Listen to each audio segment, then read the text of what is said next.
conférence Maladie, handicap et emploi qui est organisée par la mission handicap du spectacle vivant et enregistré, dont je vous parlerai un petit peu plus tard, et par Audience. Donc, pour rappel, Audience est le groupe de protection sociale professionnelle spécialisé dans les secteurs de la presse, des médias et de la communication. Alors, nous sommes deux aujourd'hui pour animer cette webconférence. Donc, Emma Kira, je te laisse te présenter. Oui, bonjour, donc Emma Kira, je suis chargée des projets d'accompagnement solidaire et social donc auprès d'Audience. Je travaille essentiellement pour la mission handicap du spectacle vivant et enregistré.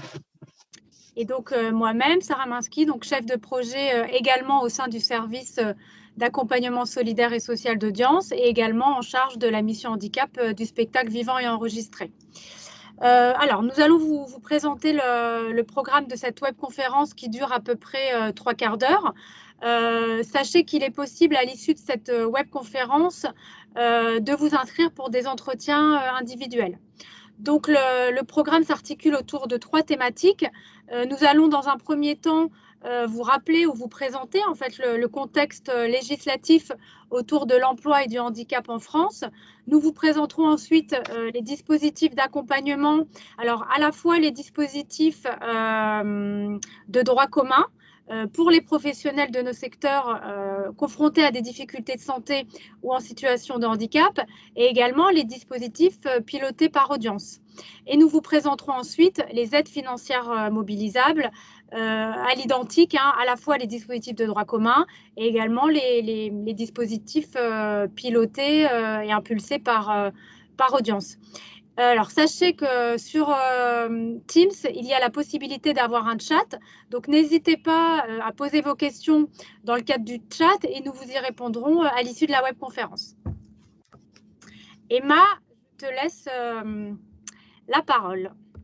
Voilà, donc bonjour à tous. Donc, au niveau du handicap, si on voulait commencer donc par le définir, on fait référence à la loi de 2005 qui le définit en fait, qui définit le handicap en mettant l'accent sur l'empêchement, donc sous forme de limitation ou de restriction. On commence en fait à parler de handicap quand il y a des conséquences sur la vie de tous les jours ou la vie professionnelle. La loi précise également que ces limitations doivent être dues à une altération des fonctions, donc une altération qui peut être substantielle, durable ou définitive. Allons-y voir un peu les 5 catégories de handicap. Alors, ça sera donc la première, c'est le handicap sensoriel, donc tout ce qui va concerner toute pathologie qui affecte les 5 sens, la vue, l'ouïe, le goût, l'odorat, le toucher. Le handicap moteur, donc qui touche, lui, le système locomoteur. Le handicap mental et le handicap psychique, donc handicap mental faisant référence plutôt à des mécanismes cognitifs comme l'attention ou la mémoire, par exemple, ou alors le handicap psychique qui fait plutôt référence, lui, aux émotions, à la pensée, au comportement, comme par exemple la dépression ou la schizophrénie. Donc, ensuite, il y a bien sûr tout ce qui va concerner les maladies qu'on appelle invalidantes. Donc, c'est assez souvent des maladies donc, qui vont nous donner un handicap plutôt donc, invisible. Donc, ça sera, là-dedans, en fait, on inclut tout type de pathologie qui touche un ou plusieurs organes et qui va générer des contraintes au quotidien. Par exemple, le cancer, l'hépatite, le sida. Et donc, ça va générer, donc, comme je vous disais, des contraintes un petit peu au quotidien, plus ou moins conséquentes selon les cas. Donc, par la suite, vous allez voir avec Sarah donc, le contexte législatif et les accompagnements qui peuvent en découler. Merci Emma. Donc en France, en fait, il y a 3 grandes lois qui ont un peu en fait posé le cadre de l'emploi et du handicap. Donc la première loi qui est la loi du 10 juillet 87, en fait c'est cette loi qui fixe pour la première fois une obligation d'emploi pour les établissements de 20 salariés et plus. Et en fait, que dit cette loi? En fait, cette loi, elle impose une obligation aux entreprises de plus de 20 salariés d'embaucher 6% de leur effectif en travailleurs handicapés. Et en fait, pour remplir cette obligation d'emploi, il y a 6 moyens possibles à l'époque. Donc, soit recruter directement des personnes en situation de handicap avec une reconnaissance administrative, ça on en parlera un petit peu plus tard, soit accueillir des stagiaires handicapés, soit maintenir en emploi. Donc le maintien dans l'emploi, en fait, c'est avoir un salarié qui déclare une problématique de santé en cours de carrière.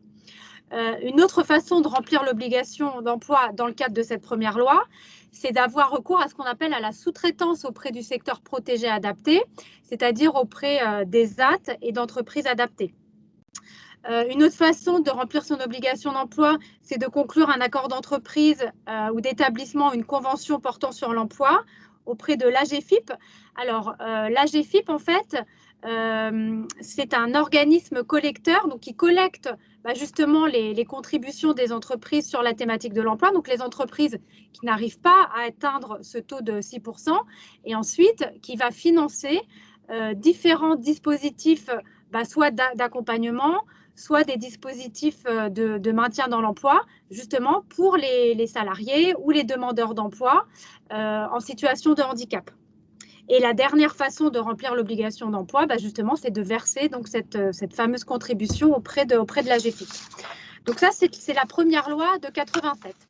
La seconde loi, la loi de 2005, va plus loin en fait en précisant la notion de handicap. Donc Emma vous a donné les 5 catégories.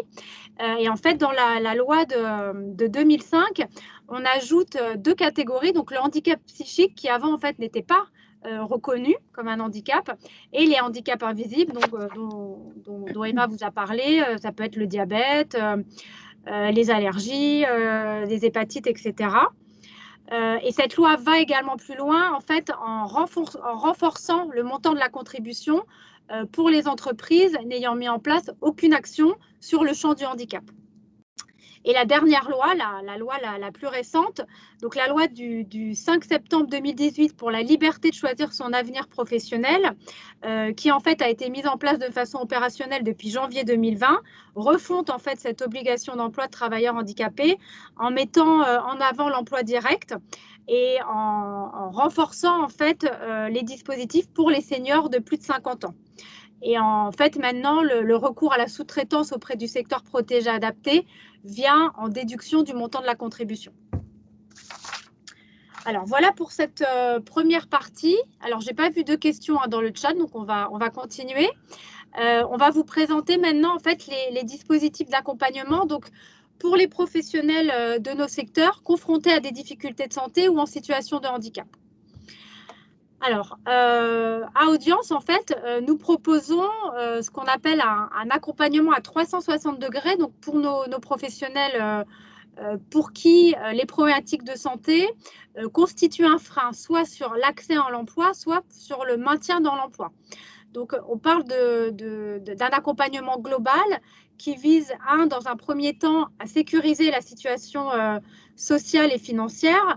Donc, à Audience, nous avons un service d'action sociale et en cas de difficulté financière, nous avons des délégués sociaux qui peuvent vous informer sur vos droits et également peuvent vous orienter vers ce qu'on appelle des demandes d'intervention sociale, c'est-à-dire des aides financières exceptionnelles en fonction de votre situation et après une étude globale de votre situation. Nous accompagnons, alors une fois qu'on a sécurisé la situation financière, nous pouvons également vous accompagner sur toutes les démarches administratives et notamment la démarche pour obtenir la reconnaissance de la qualité de travailleur handicapé. Alors, on vous a proposé un petit slide par rapport à ça. Alors.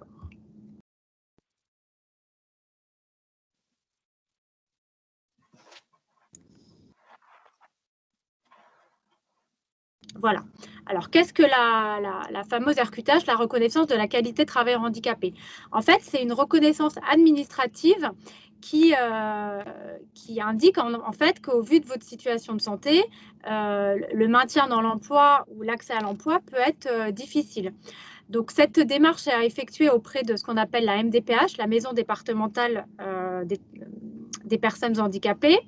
C'est une démarche qui est personnelle et volontaire, c'est-à-dire que vous êtes l'unique destinataire de la décision et vous pouvez faire valoir vos droits uniquement auprès des structures auxquelles vous le souhaitez. donc éventuellement vos employeurs, Pôle emploi, la GFIP, pour pouvoir bénéficier des aides financières, puisque cette reconnaissance est indispensable pour pouvoir bénéficier des aides de la GFIP.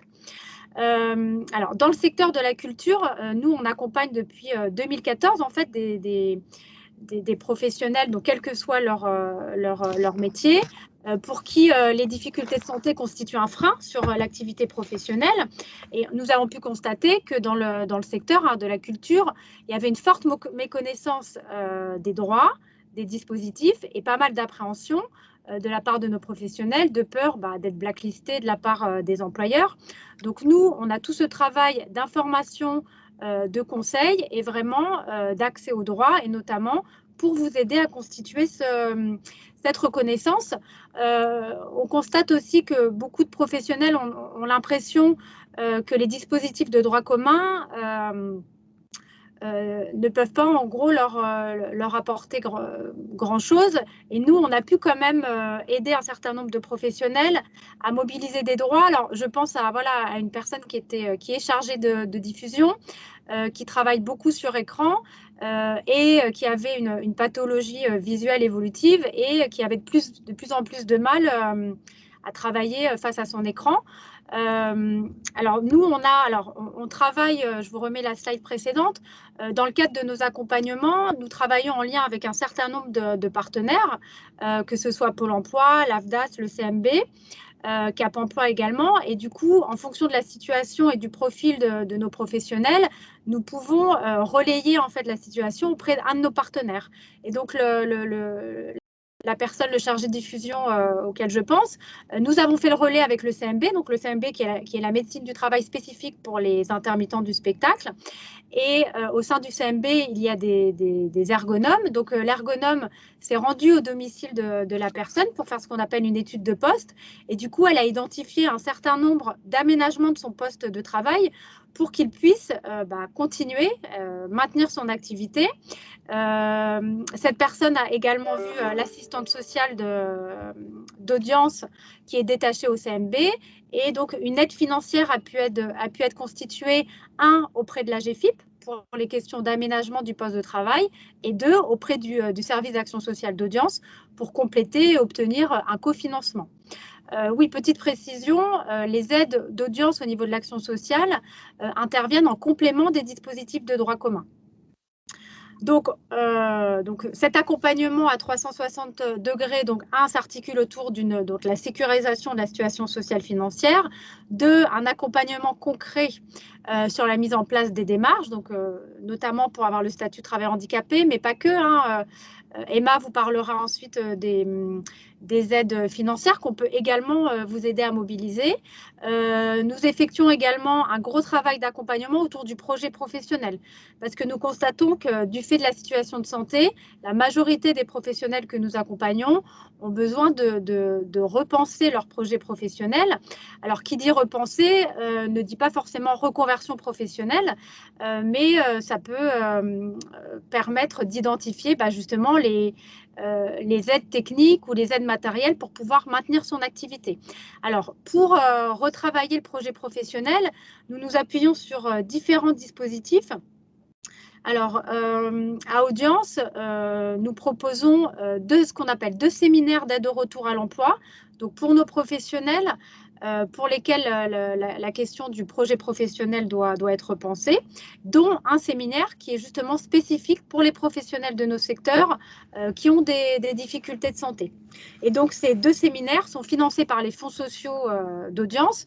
Donc, pas besoin de mobiliser vos droits au titre de la formation professionnelle ou votre compte personnel de formation. Un autre dispositif qui est piloté en fait par Audience et qui vous permet de mettre en place votre projet professionnel. Et alors, attendez, voilà, ce qu'on appelle le fonds de professionnalisation et de solidarité. Alors, le fonds de professionnalisation et de solidarité, c'est un fonds du ministère de la Culture qui existe depuis plus de 10 ans. Nous avons accompagné environ 30 000 artistes et techniciens du spectacle. Donc, c'est un dispositif spécifique aux artistes et techniciens du spectacle.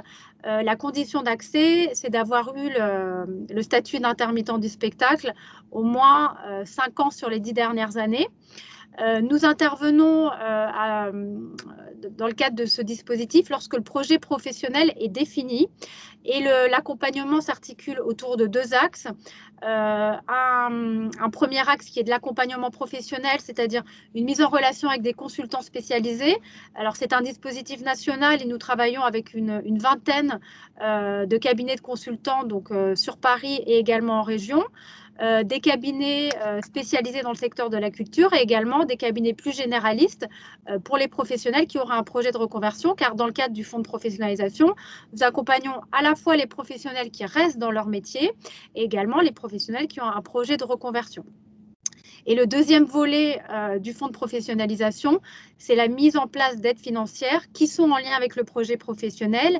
Il s'agit d'aides prédéfinies par le ministère de la Culture. Pour citer quelques aides, il existe notamment des aides, les aides les plus mobilisées sont les aides autour des outils de communication, par exemple des nouvelles photos pour un comédien, une comédienne, une aide au financement d'une bande démo pour un musicien, une aide à la réparation de matériel professionnel, pareil pour un musicien, une aide à l'acquisition de logiciels pour un technicien. Et ces aides financières sont sous conditions de ressources. Vous avez là sur le slide les coordonnées téléphoniques et le site internet du dispositif du fonds de professionnalisation. Voilà, n'hésitez pas à nous solliciter. Donc tout passe dans la porte d'entrée du dispositif à un premier entretien diagnostic au cours duquel nous vérifions voilà, votre éligibilité et ensuite on vous présente de façon un peu plus approfondie le dispositif et la mise en place éventuellement de l'accompagnement. Donc premier dispositif piloté, enfin deuxième dispositif piloté par Audience. Donc le premier, les séminaires d'aide au retour à l'emploi. Le second, donc le fonds de professionnalisation spécifique en fait pour les professionnels qui relèvent du régime de l'intermittence du spectacle. Et le troisième, qui est la mission handicap du spectacle vivant et enregistré. Donc, en fait, a été lancée depuis septembre 2020, cette mission handicap, en fait, élargie. Peut-être certains d'entre vous avaient entendu parler de la mission handicap de la branche de la production audiovisuelle qui a été mise en place en 2017 pendant 3 ans, qui était une convention avec la branche de la production audiovisuelle et la GFIP. Et en fait, en septembre 2021, cette première mission handicap a été élargie au secteur de l'audiovisuel toujours, du cinéma, du spectacle vivant, donc l'opéra, la musique, la danse, la radio et les prestataires techniques spectacle vivant et audiovisuel. Concrètement, en quoi consiste cette mission handicap du spectacle vivant et enregistré? Il y a deux grands axes en fait dans cette mission handicap. Un axe destiné aux entreprises justement pour les accompagner sur toutes les questions liées à leur obligation d'emploi en termes de recrutement, de maintien dans l'emploi, d'action de sensibilisation et de formation, de recours à la sous-traitance auprès du secteur protégé adapté. Alors, dans le cadre de la mission handicap, nous avons déjà mis un certain nombre d'actions en place. Nous sommes, par exemple, sollicités par certaines entreprises dans le cadre de recrutement lorsqu'ils recherchent des profils. Alors, sous différents postes, c'est majoritairement des recherches pour des postes administratifs et techniques. Et en parallèle, nous accompagnons les professionnels de ces secteurs et de ces secteurs-là confrontés à des difficultés de santé. Et donc, on leur propose l'accompagnement à 360 degrés dont je vous ai parlé précédemment, qui vise un accompagnement autour des démarches sociales, financières, administratives et professionnelles. Donc, accompagnement sur la mise en place du dossier auprès de la MDPH, retravailler le projet professionnel du coup en lien avec les différents partenaires et en nous appuyant sur les différents dispositifs. Je vous ai parlé rapidement des différents partenaires que sont par exemple Pôle emploi. Donc, nous sommes en lien avec Pôle emploi Spectacle qui propose aussi des prestations d'accompagnement. Il faut savoir qu'au sein des Pôle emploi Spectacle, il existe des référents handicap qui peuvent également vous accompagner dans le cadre de votre recherche d'emploi, dans le cadre de la réflexion autour de votre projet professionnel. Nous sommes également en lien avec Cap Emploi, Alors, Cap Emploi est en fait une structure d'accompagnement à la fois des demandeurs d'emploi, des salariés et des entreprises sur les questions handicap et emploi. En gros, Cap Emploi pourrait être l'homologue de Pôle emploi, mais pour les demandeurs d'emploi et les salariés qui ont une reconnaissance administrative de leur situation de santé. Et la particularité de la mission handicap, comme d'un côté nous accompagnons les entreprises et en parallèle nous accompagnons les professionnels, il y a cette possibilité de faire des mises en relation. Donc une entreprise recherche un chargé de production. Donc nous, on commence à avoir une CVTech qui regroupe à peu près une soixantaine donc de professionnels du secteur confirmés donc, et qui peuvent continuer leur activité professionnelle. Et au travers de ces mises en relation, un certain nombre de contrats ont pu être signés, que ce soit des contrats sous le statut des CDDU en tant qu'intermittent du spectacle, des CDD de plus ou moins longue durée, également quelques CDI. Donc c'est pour ça qu'on parle vraiment d'un accompagnement global, à la fois social, financier, administratif.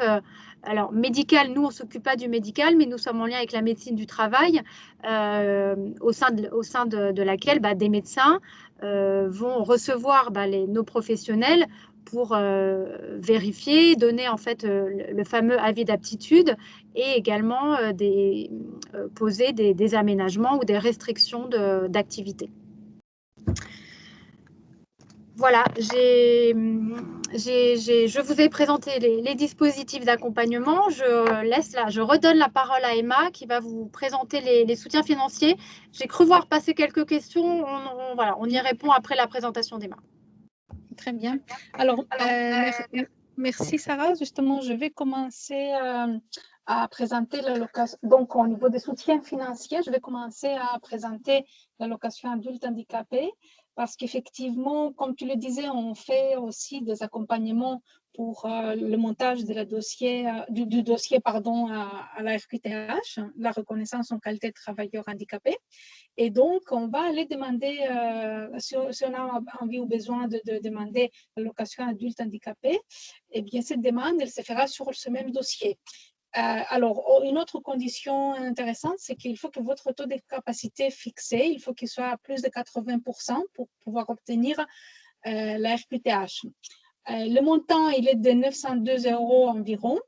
Et ce qui est important de connaître en fait sur l'allocation adulte handicapé est que c'est la MDPH qui va en fait l'accorder ou pas. Par contre, c'est la CAF qui l'attribue. Donc, c'est une allocation que vous pouvez avoir ou pas selon vos ressources financières. Donc, comme elle est attribuée par la CAF, il y aura des calculs qui seront faits. Donc, pourquoi c'est important? C'est important de le savoir parce que votre allocation adulte handicapé peut être réduite ou supprimée si vous retrouvez une activité, par exemple. Alors, ensuite, allons-y voir les indemnités journalières de la sécurité sociale. Donc, pour les intermittents, donc, on va commencer à raisonner par rapport à des cachets ou des heures. Et on raisonne sur les 3 mois précédant l'arrêt maladie, ou alors on peut raisonner sur les 12 mois qui précèdent l'arrêt maladie. Alors, vous voyez sur les slides la règle, c'est-à-dire qu'il vous faut 9 cachets au cours des 3 mois précédant l'arrêt maladie. Ça nous fait 108 heures pour les artistes et 150 heures pour les techniciens. Et si on raisonne sur les 12 derniers mois, donc les 12 mois précédant l'arrêt maladie, il faut 36 cachets, ce qui se traduit en termes d'heures sur 432 heures pour les artistes et 600 heures pour les techniciens. Donc, la particularité au niveau des intermittents, Sarah, elle vous l'a mentionné tout à l'heure, c'est-à-dire que quand on a des indemnités journalières pour maladie, donc on a une baisse substantielle en fait de vos revenus, c'est donc ce qui est très dissuasif pour vous mettre en arrêt maladie. Voilà. Ensuite, j'aimerais vous présenter un autre type d'aide qui est la pension d'invalidité de la sécurité sociale. Donc, alors, c'est un dossier qui reste à instruire auprès de la CPAM. Donc, il y a un formulaire à remplir que vous adressez au médecin conseil de la CPAM. Cela concerne donc les salariés de moins de 60 ans et qui ont en fait de problèmes suffisamment importants au niveau de santé qui peuvent présenter une capacité de gain, une incapacité de gain ou d'invalidité réduite de 2/3, donc pour pouvoir prétendre à cette pension d'invalidité. Il y a donc 3 catégories d'invalidité, vous en avez peut-être entendu parler, et on peut travailler si on a une invalidité de catégorie 1 ou 2. Le montant de la pension d'invalidité est aussi apprécié à partir de vos ressources. Donc, ça veut dire également que si vous reprenez une activité à un moment, vous pouvez voir votre pension d'invalidité réduite ou supprimée, comme on le disait pour l'allocation adulte handicapé. Alors, quelle est la différence entre la pension d'invalidité et l'allocation adulte handicapé? C'est que l'allocation adulte handicapé, on a dit que le dossier se monte auprès de la maison départementale pour les personnes handicapées. La pension d'invalidité, c'est un dossier qu'on va monter auprès de la sécurité sociale. Donc, l'instruction est différente, les critères sont différents également. Donc, voilà, on essaye de vous aider quand on fait un accompagnement pour que vous puissiez voir un peu avec nous quelle est la meilleure solution, quel dossier on va monter ou pas. Ensuite, on va passer sur les aides de la GFIP. Alors, comme Sarah vous l'a dit tout à l'heure, pour pouvoir prétendre aux aides de la GFIP, il faut bien sûr avoir votre reconnaissance en qualité de travailleur handicapé.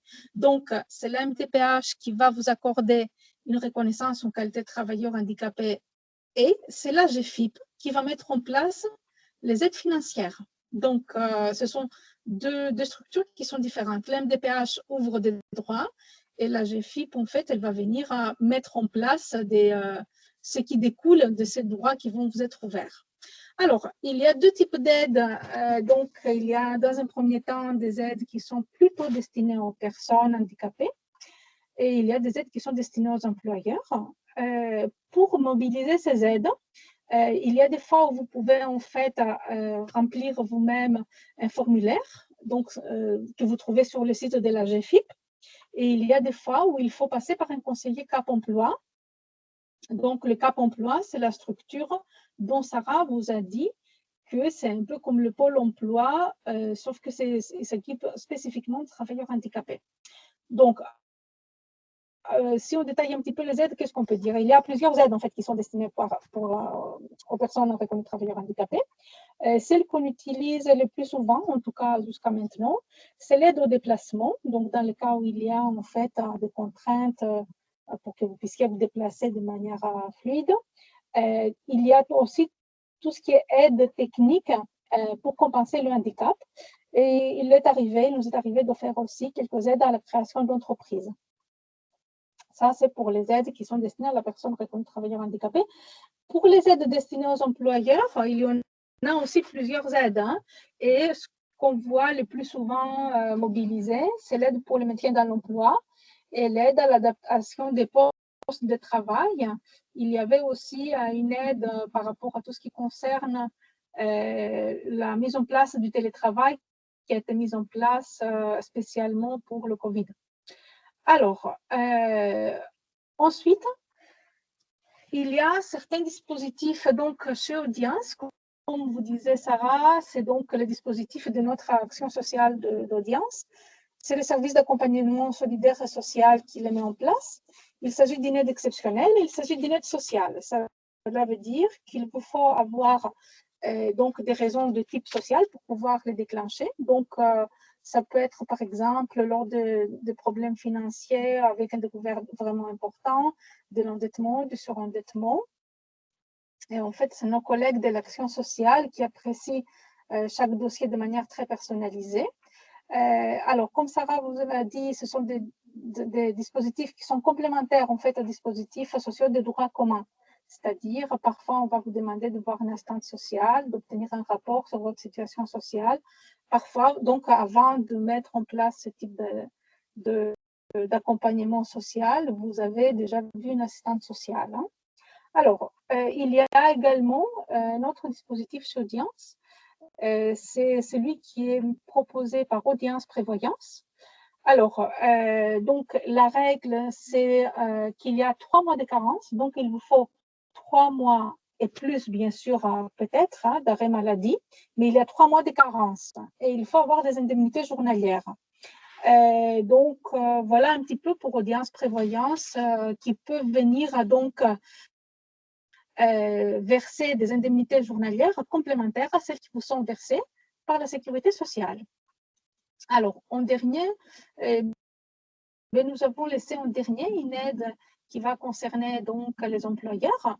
Parfois, vous, vos collègues, vous pouvez nous demander quel pourrait être l'intérêt en fait de l'employeur. Est-ce qu'il a des aides qu'il peut lui-même mobiliser? Et donc là, l'aide la plus souvent mobilisée, c'est une aide en fait qui s'appelle AMET, A-M-E-E-T-H, donc l'aide à la mobilisation des employeurs pour l'embauche de travailleurs handicapés.